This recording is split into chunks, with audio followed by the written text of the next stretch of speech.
거대한 돈의 흐름 속에서 경제적 자유의 방법을 찾아라. 돈에 휘둘리지 않고 살아남는 시스템은 존재한다. 돈이 돈을 버는 구조, 투자. 하지만 아무것도 모르는 상태에서 시작해 엄청난 수익률로 경제적 자유를 이루는 일은 나에겐 불가능한 것처럼 보이기도 합니다. 하지만 정말 그럴까요? 한 남자는 불가능을 가능으로 만들었고 아무것도 모르는 무지의 상태에서 시작해 세계 최대 헤지펀드에서 전설의 투자자 레이 달리오와 일을 했으며 엄청난 수익률로 경제적 자유와 자신만의 운용사를 차리기도 했죠. 그 남자 이름은 폴 포덜스키. 그리고 이런 말을 남겼습니다. 돈 걱정하지 마라. 이는 분명 잘못된 조언이다. 돈을 걱정하되 현명하게 걱정하는 법을 배워야 한다. 돈의 원리를 이해하는 사람은 드물다. 하지만 돈을 이해하면 인생이 한결 수월해진다. 돈 공부는 고등학교 수준의 수학만으로도 가능한 기본적인 삶의 기술이지만 막상 시작하기는 어렵다. 하지만 나의 목표는 당신이 처음부터 돈을 공부하는데 시간을 낭비하지 않고 그 원리를 깨우치게 하는 것이다. 이 책은 돈이 궁금한 모두를 위한 것이다. 이런 말을 남긴 폴. 그는 돈이 어떻게 작동하는지 모르는 사람들도 아주 쉽게 이해할 수 있는 15가지 교훈들을 부의 전략 수업이라는 책에 옮겨 담았습니다. 그리고 이번 영상에선 그런 폴의 인사이트들을 여러분과 함께 나눠보도록 하겠습니다. 돈의 진실을 정확히 이해한다는 것은 곧 삶에서 자신의 위치를 찾는 일이다. 돈의 원리는 사실 이렇게 간단하다. 사회가 필요로 하는 일을 하면 돈을 벌 수 있다. 그리고 버는 돈보다 쓰는 돈이 적으면 재산이 늘어난다. 다만 문제는 얼마나 많은 돈을 벌 수 있느냐와 자산이 얼마나 빠르게 불어날 것이냐에 있다. 물론 불안한 것은 당연하다. 돈이 가진 근본적 속성 중 하나는 결코 안정적이지 않다는 것이다. 한 달 전까지만 해도 $100였던 주식이 오늘 $10로 떨어질 수도 있다. 제너럴 일렉트릭처럼 안정적인 직장들도 이제는 전기차가 자동차를 대체할 미래가 다가오면서 사라질 위기에 처해 있다. 안정적이었던 19세기 유럽도 제1차 세계대전을 기점으로 혼란을 겪었고 1980년대부터 2020년까지 이어진 인플레이션 감소에 대한 부주의도 결국 코로나 팬데믹이 찾아오며 완전히 다른 상황을 만들었다. 혼란에 휩쓸리지 않으려면 우리는 시스템의 작동 방식을 이해해야 한다. 모든 문제에는 명확한 원인이 있고 그 원인을 아는 자는 눈사태에 휩쓸리지 않는다. 그 원인 중 일부는 구조적인 문제이고 일부는 역사적인 것이며 일부는 심리적인 것이다. 돈이라는 시스템은 복잡하며 끊임없이 진화하고 당신과 당신의 삶에 무관심하다. 시스템이 당신에게 맞춰주는 것이 아니기에 당신이 시스템에 적응해야 한다. 이를 위해서는 전략이 필요하다. 특히나 하위 계층이 상위 계층으로 올라가는 경우는 우연에 의해 일어나지 않는다. 반드시 전략이 필요하다. 그리고 그 첫 번째 단계는 통제할 수 있는 마인드셋과 통제할 수 없는 끊임없는 혼란과 변화를 분리하는 것이다. 앞서 말한 것처럼 기술의 혁신은 늘 승자와 패자를 만들어낸다. 누군가는 새로운 기회를 얻는 반면 누군가는 일자리를 잃는다. 어떤 투자자는 막대한 부를 쌓고 또 다른 투자자는 막대한 손실을 입는다. 이 변화를 가장 널리 설명한 경제학자는 조지프 슌페터다. 그는 1930년대에서 40년대에 창조적 파괴라는 개념을 대중화했다. 이는 경제가 끊임없이 변화하며 기존 산업이 사라지고 새로운 산업이 등장하는 과정을 뜻한다. 마차에서 자동차 그리고 전기차로의 전환처럼 말이다. 나는 내 삶에서 수많은 창조적 파괴를 목격해왔다. 그리고 당신들 역시 앞으로 그러한 변화를 경험할 것이다. 이러한 급격한 변화는 사회적 혼란을 초래한다. 혁신은 이런 새로운 간극 사이에서 적절한 균형을 찾는 노력에서 비롯된다. 1998년 아시아 금융위기, 2000년 닷컴 버블 붕괴, 2008년 금융위기, 그리고 코로나 팬데믹. 혼란스러운 경제 상황 속에서 사회는 흔히 경제 위기로 불리는 격렬한 변화를 겪는다. 창조적 파괴와 그로부터 불가피하게 발생하는 위기를 이해하면 현실적인 목표를 더 잘 세울 수 있다. 심리학자들이 사람들의 마음을 연구하듯 뛰어난 투자자들은 금융위기의 본질을 이해하려고 한다. 내가 일했던 헤지펀드 브리지워터의 창립자 레이 달리오는 대공황에 대해 깊은 경각심을 갖고 있었다.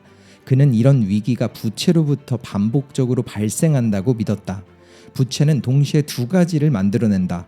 하나는 현재의 소비, 그리고 다른 하나는 미래의 현금 창출 의무다. 내가 지출한 돈은 다른 사람의 수익이 되고 이 과정은 경제를 순환시키며 상호 강화하는 구조를 만든다. 즉, 부채를 통해 경제가 활성화될 수도 있지만 반대로 빠르게 부채를 청산해야 하는 상황이 오면 대규모 경기 침체가 발생할 수도 있다. 그리고 레이는 경제 성장이 순환적이라고 믿었다. 즉, 경제는 계절이 변하는 것처럼 일정한 주기를 따라 움직인다. 대개 부채가 급격히 증가하는 시점인 경제가 과열될 때 소비가 늘어나고 인플레이션이 상승한다. 이에 따라 중앙은행은 금리를 인상해서 부채의 증가 속도를 늦추고 이를 통해 경제 활동 둔화를 유도한다. 반대로 경기가 식으면 금리를 낮춰 경제를 다시 활성화하는 방식이다. 나는 그런 그의 사고방식을 이해하려 애썼다. 그리고 한 가지 중요한 깨달음을 얻었다. 틀을 가지면 사고의 깊이가 달라진다. 뉴스는 사실들을 단편적으로만 나열하고 그것들이 어떻게 연결되는지는 설명하지 않는다. 반면 레이는 한 발짝 물러나 본질적인 질문을 던지는 사람이었다. 경제는 어떻게 작동하는가? 레이의 분석이 항상 옳았던 것은 아니지만 그의 마인드셋을 접한 것만으로도 내 사고방식에 큰 변화가 있었다. 현실 세계는 무한히 복잡하지만 이를 단순하게 인식할 수 있는 이론을 세우고 시장에서 검증하는 과정이 중요하다는 점을 깨달았다. 그리고 급변하는 세상을 이해하는 데 유용한 개념은 변동성이다. 변동성은 변화의 속도를 의미하며 일반적으로 금융 분야에서 사용된다. 금융에서 변동성을 볼 수 있는 대표적인 예는 채권과 주식의 차이다. 단기 국채는 주식보다 변동성이 낮다. 즉, 시장이 나빠지는 해에는 주식보다 적게 손실을 보거나 오히려 수익을 낼 가능성이 있다. 변동성은 피할 수 없다. 그렇기 때문에 돈을 잘 다루는 첫 걸음은 변화가 닥쳤을 때 침착함을 유지하는 것이다. 물론 불안해지지 않을 수는 없다. 나 역시 그랬고 지금도 그렇다. 하지만 불안에 휩싸여 무력해지는 것과 지금 불안함을 느끼고 있구나라고 인식할 수 있는 것에는 엄청난 차이가 있다. 돈과 관련된 감정을 이해하고 주변 상황을 관찰하는 법을 익혔다면 이제 다음 질문은 어떻게 돈을 벌 것인가이다. 일은 결국 자유를 돈과 교환하는 것이다. 그렇다면 어떤 교환이 적절한 교환일까? 누군가는 신용카드 대금을 갚느라 허덕이고 또 다른 누군가는 신용카드 회사의 주식을 보유해 배당을 받는다. 결국 중요한 것은 돈을 쓰는 사람이 아니라 돈을 받는 사람이 되는 방법을 찾는 것이다. 한 번에 모든 걸 이룰 수는 없다. 불필요한 지출부터 줄여보자. 결국 불안, 자신이 지불하는 가격에 주의를 기울이는 것에서 시작되기 때문이다. 투자도 가격이라는 관점에서 이해하는 것이 매우 중요하다. 주식, 채권, 부동산, 이 모든 것의 가격은 공급과 수요에 의해 결정된다. 투자의 핵심은 현재 가격에 반영되어 있지 않은 무언가를 보는 것이다. 즉, 아직 현실이 되지 않은 미래를 예측하는 능력이 필요하다. 하지만 이는 결코 쉬운 일이 아니다. 그래서 성공하는 투자자가 드문 것이다. 어떤 기업이 좋은 투자처로 평가되면 사람들은 해당 주식을 사들인다. 결과적으로 주가는 상승한다. 그러나 이는 마치 옷을 할인할 때 사는 것과 같은 원리이다. 문제는 그것이 할인인지 위기인지 구분할 수 있는가이다. 그리고 어떤 자산이든 매수하기 전에 반드시 확인해야 할 것이 있다. 바로 그 자산이 현재 가격에 어떤 기대치를 반영하고 있는가이다. 우리가 주식, 채권, 원자재, 통화를 매수할 때 단순히 현재 가격을 지불하는 것이 아니다. 사실상 미래에 대한 기대치가 반영된 가격을 지불하는 것이다. 이것이 트레이더들이 말하는 가격에 반영된 미래 가치이다. 예를 들어 만약 당신이 정부가 발행한 10년 만기 채권을 연 4%의 수익률로 매수한다고 가정하자. 그렇다면 시장을 해당 채권의 수익률이 앞으로 10년 동안 물가 상승률보다 높을 것이라고 기대하는 것이다. 만약 예상 인플레이션이 4%를 초과할 것이라고 믿는다면 당신은 이 채권을 매수하지 않을 것이다. 즉, 이 채권의 가격은 4% 이하의 인플레이션을 예상하는 시장의 기대를 반영하고 있다. 주식 투자에서도 이 원칙이 적용된다. 예를 들어 아직 수익을 내지 못하는 기업의 주식을 매수하는 경우를 생각해보자. 왜 적자를 내고 있는 기업의 주식을 살까? 바로 미래에 큰 수익을 낼 것이라고 기대하기 때문이다. 즉, 오늘 보이는 주가는 단순한 현재 가치가 아니다. 그것은 시장 참가자들이 미래를 어떻게 예상하는가를 반영한 가격이다. 이 기대치는 10년 후를 반영할 수도 있고 때로는 단 10분 후의 상황을 반영할 수도 있다. 모든 시장에는 미래의 기대 가치가 반영된 가격이 존재한다. 만약 이 개념을 이해하지 못한 채 투자한다면 당신은 예상과 전혀 다른 것을 매수하게 될 것이고 결국에는 손실을 보게 될 것이다. 투자는 단순히 좋은 기업을 찾는 것이 아니다. 현재 가격이 미래의 기대를 어떻게 반영하고 있는지 파악하는 것이 핵심이다. 그렇지 않으면 유망해 보이는 주식을 매입했지만 이미 시장이 해당 기대를 반영한 후여서 주가가 하락하는 상황을 겪을 수도 있다. 주식의 가치는 크게 두 가지 요소로 정해진다.